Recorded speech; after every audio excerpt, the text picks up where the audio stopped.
Vous vous souvenez, c'était en septembre l'an dernier, l'inauguration du Planet Hollywood à Paris sur les Champs-Élysées.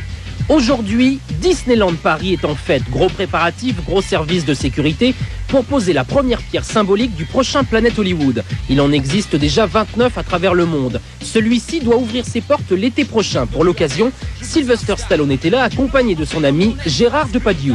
Le Planet Hollywood du Disney World d'Orlando est un véritable succès.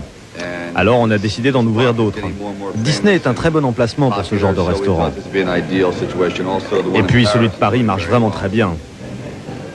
Et nous avons les meilleures frites en plus. Chacune est soumise à une véritable audition. Nous leur parlons, nous en prenons soin comme des petits bébés et nous les aidons à grandir. En 25 ans de carrière et plus de 30 rôles à son actif, c'est quand même le souvenir de Rocky qui l'a le plus marqué. Ouais, c'est sûr, sans Rocky je ne serais pas là aujourd'hui. C'est un rôle que j'aime particulièrement.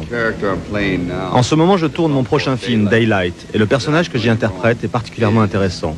Un des plus intéressants depuis 19 ans, depuis Rocky.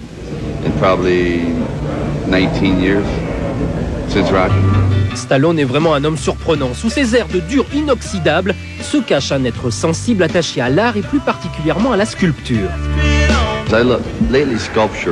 Les sculptures de femmes m'intéressent beaucoup, plus particulièrement les sculptures romantiques du 19e siècle, comme Rodin ou Bourdelle.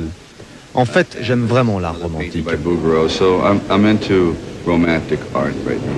Gérard Depardieu est entré dans l'aventure du Planet Hollywood en y servant son vin d'Anjou, portrait de Stallone par un acteur bien de chez nous. Il est formidable, il fait des films qui sont étonnants. Ça s'appelle des action movies.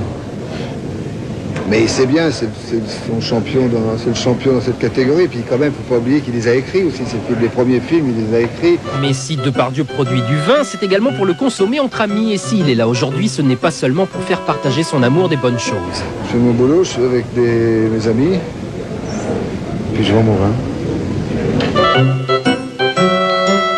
Si ces messieurs sont arrivés là où ils sont aujourd'hui, c'est bien parce qu'ils ont des qualités et des défauts qu'on aimerait bien avoir également. Oui, ma plus grande qualité est d'essayer de toujours faire le mieux et de ne jamais me contenter de ce qui est acquis. Je n'arrive jamais à me détendre du coup. Et mon pire défaut, c'est aussi de ne jamais me détendre. Être ambitieux, c'est bien et mal à la fois. Ça peut vous aider, mais ça peut aussi vous desservir.